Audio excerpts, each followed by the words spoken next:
Your friends may say you're too picky, always finding the imperfections like, ooh, cats? No thanks, or way too outdoorsy. What am I, an accessory? But with the Santa Fe Animal Shelter, it's easy to find your perfect match.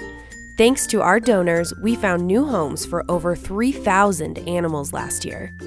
And this year, with your help, we want to continue to be the go-to matchmakers for our furry friends.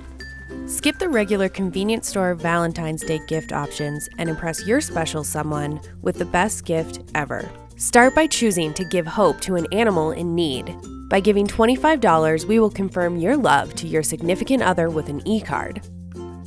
And for those sugar-loving partners, contribute $100 and we'll help fill their bellies with delicious cookies. And if you're really looking to pitch in a hand, give $1,000 to the Santa Fe Animal Shelter and these hunks of the shelter will serenade a person or animal of your choosing. Donate today at sfhumanesociety.org. Happy Valentine's Day from everyone here at the Santa Fe Animal Shelter. Hey everybody, it's Rob and Ben on the High Desert Pawedcast. This is our Valentine's Day special edition. And that's why I'm kissing Cadbury, because he's such a great kisser. Yeah, Ben and Justin, our guest, have dates today. I don't. It's all chocolate. It's really chocolate. Maybe typical. And yeah, it's our Valentine's Day special of sorts. So what are you going to get your sweetheart? Have you decided to go for the whole enchilada? No. I mean, I'll buy her an enchilada. No dancing men? I don't have that kind of disposable income. He just bought a house. I just bought a house. So let's clip people into I hope she's happy with it. So basically, our Valentine's Day special is if you donate $1,000, the hunks of the men of the shelter, the mutts of men, will come and dance for you, or your sweetheart, or whoever you want. The men in this catalog, including our cover model, who's here joining us today. Yes. And then Ben Swan is featured in for our Valentine's Day in the month of February. So yeah, we're looking forward to this. We have a couple gigs, we think, going on, and we are just gonna have a lot of fun and raise money for the shelter. But there are other options, and then you still have a chance to get in those other options, including getting an e-card sent, a really cute e-card sent to whoever you want for $25, and for $100 you can even pick up some great cookies from a bakery in town that will help you. Delicious cookies and really impress friends. And I believe we include these as well, right? In the $100 one? Well, we certainly can. We certainly can. So anyway, I want everybody to know that yes, Justin, Rob, and I, and many other men of the shelter have been really working hard on getting our dance steps down so we can really impress whoever you want us to impress. So you still have a chance. Call up and order online, or call Lydia and book a date. Thank you, Ben. Yeah, that was actually what I was going to mention, is what we've been working hard on let's say just a performance routine for those who want to spend for their sweetheart at the highest level for Thanksgiving, for Valentine's Day. And there is a promotional video on this same YouTube channel on Facebook where you can find out more about that. And we'll have links to all the options for Valentine's And there's Day. a pup. There's a rogue puppy. That puppy did not want to be in my lap anymore. By the way, sorry. I'm holding. This is Cadbury. Cadbury is No, adopted. that's a power supply. This one's Toblerone. No, that's Hershey. This is Hershey. That's gonna. And this is Cadbury. Hershey was tired of me. Hershey wouldn't have done more of my business. Handle the audio. So these are Fran's puppies. They've been, I don't know if you follow us on Facebook, but they've been in our office for the last 3 weeks, getting older and wiser, and now they've all been adopted. So we're happy to see them going home for the Valentine's Day weekend. Excellent. Yeah. So jump in, Rob. Why is Justin here? So Justin is here because he's a man of many hats. Literally and figuratively many hats. So Justin, how long have you been here? Like over 9 years. Like over 9 years. And what have you? Can you tell us a little bit about the positions you've held for the shelter in those 9 years? Well, let's see here. Back when I started in 2006, I was a vet tech. I was a vet tech for about 4.5 years. And then I took over all the IT work. I helped build up the licensing program here in Santa Fe along with my boss, Monica Gonzalez. And then I also took over Compassion Services about 4 years ago now. Okay. So just follow up on two of those things. By licensing, you mean? The pet licensing program. So everybody in Santa Fe is required to have a dog and cat license, and in the county of Santa Fe, a dog license. That was never really enforced before by the city or in county. They kind of had it on the books, but nobody did anything about it. And we looked at that and said, well, let's try to develop that. And the city kind of gave that to us. So we run the licensing program, and what we really consider about licensing, one of the most important things about licensing, if you license your dog, it's like a 100% guarantee that your animal is going to get back to you if it's lost or stray. Absolutely. If that tag is on that dog, if that tag is on that cat, we will get that animal back to you. It's really a nominal fee, a yearly fee that you pay for or sometimes for the city, you can do it even longer. Mm-hmm. But it's just a nominal fee for really a reassurance that your dog is going to be safe if found. And I'd encourage anybody to get their dog's license. Absolutely. And all the proceeds, do go to the animal shelter, to our spay neuter programs, to our many, many programs that help out the community. So 100% of the money goes back into the shelter. And there's obviously a lot of logical incentive for you to do that, but it's also the law. Yes. If you live in Santa Fe. So that should be incentive as well. It's an ordinance. Yeah, ordinance. And we also, kind of in relation to that, people ask about this, we also microchip animals adopted from the shelter. So if it is lost, we can find out who it was adopted to if it came from us originally. Yeah, and microchipping is a great idea for a lot of people. But honestly, if the pet license is there, a lot of people fail to update their microchip information. It's a very difficult thing to remember. When I was a vet tech, that was the most infuriating thing is when we would implant a microchip or somebody else would implant a microchip, but they'd never update their information. So we'd have old cell phone numbers, old house numbers, old emails that would never be updated, that we couldn't get a hold of anybody. And knowing this dog had an owner and we couldn't reach them was just one of the most frustrating things. And having the tag on there, we can at least trace them back to their latest address. Because that's updated every year. Right. And saves us time, saves you time, saves animal control, some time, I guess, in doing that. Do the tags we issue have the owner's contact information on there? No, but we can go on the back of them and write stuff in. Yeah. And then if you wouldn't mind clarifying also what you mean by compassion services. Compassion services, I run the euthanasia programs here at the animal shelter. All the animals that come in, most of them leave the animal shelter here alive. Some are too sick and some are too behaviorally challenged for us to rehabilitate. Essentially dangerous to the community. They are very dangerous to the community. Most of it is dog-to-dog aggression. There is some dogs that also just don't like people and they're quite aggressive towards people. But for most of the part, it is dog-to-dog aggression that we just can't deal with. And we can't put those animals back out into the public for fear that they might actually injure or kill another animal. So our compassion service is really, for our shelter, it's an incredible branch of our shelter in that we also teach statewide compassion services to other shelters. And Justin does run that. And we just had a group of people just a couple of days ago who are learning the humane treatment of euthanasia, which is really important for all shelters and everyone who has to face this reality of that some animals we have to say goodbye to for a variety of reasons.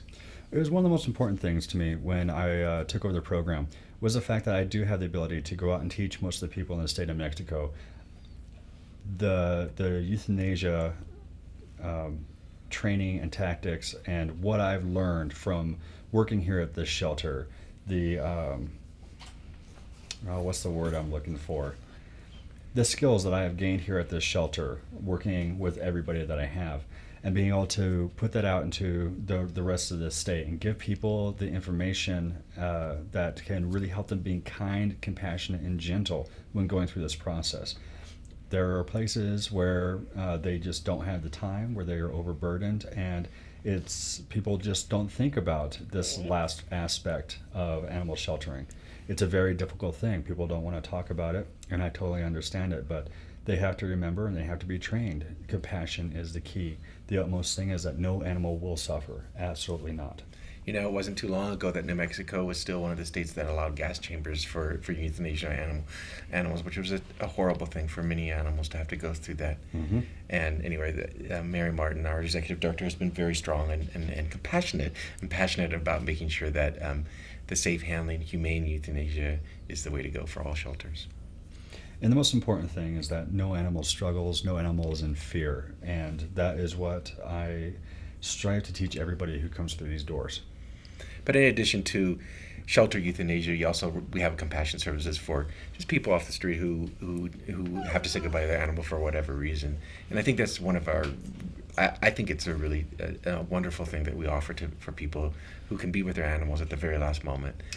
It's a really touchy thing to have somebody come in who adopted a puppy from us 13 years ago and bring that dog back to us at the end of its days and be there with their animal. That's probably one of the best parts of my job, as weird as it sounds.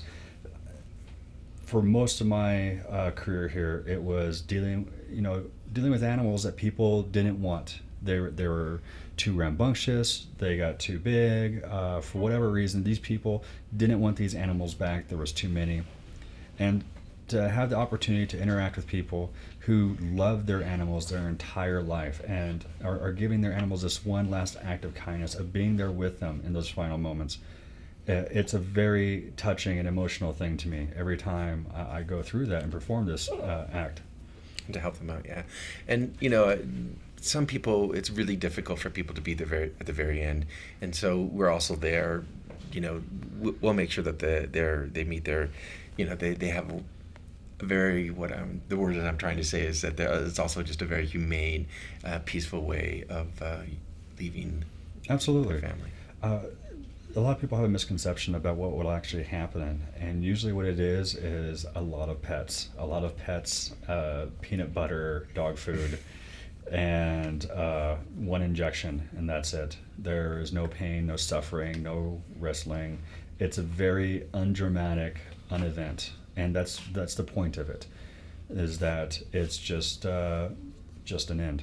What's been made clear to me by Mary and Justin through talking about this is I think a lot of people think a lot when they talk about euthanasia about the act of actually a lethal injection.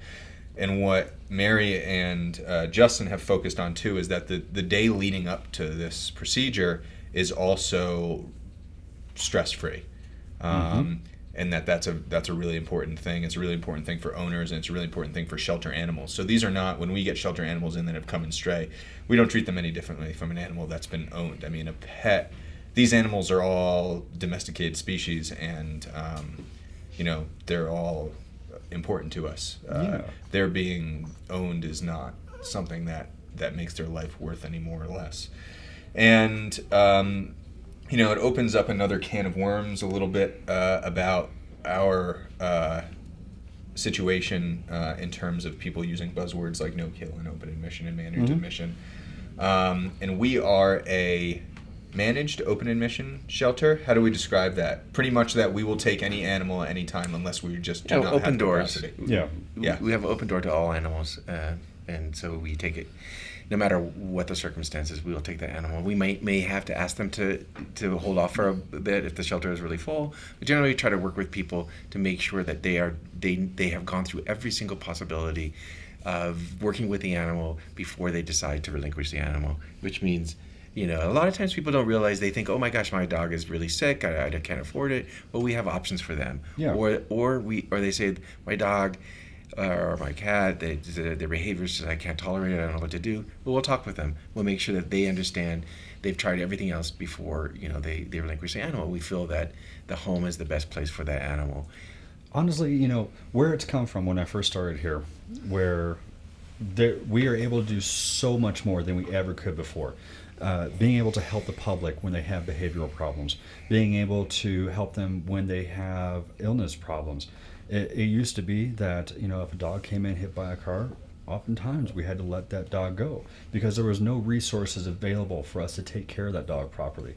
These days, God, we're putting pins and external fixtures in dogs, mending bones. Our surgeons are amazing. Our veterinarians are able to do so many things now. The fact that, somebody can come to us with a parvo puppy and we'll take it and nurse it back to health, that blows my mind. For, when I started, that we just could not do that.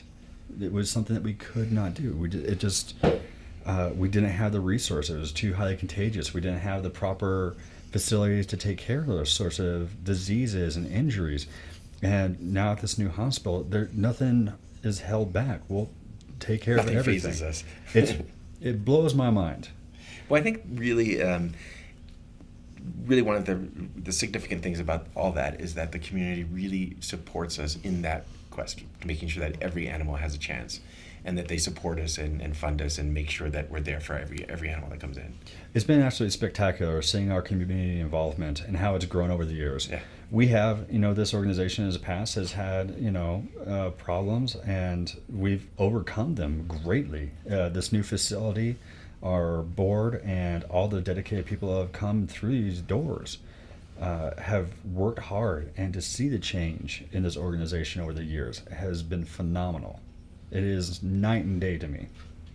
And were you on the Cerrillos Road location? When we No, were I there? wasn't. I started about 6 months after they moved to this location. Okay, so just a little background: the organization has been around since 1939. For most of that time, we were on a location on Cerrillos Road, a main road here in Santa Fe. In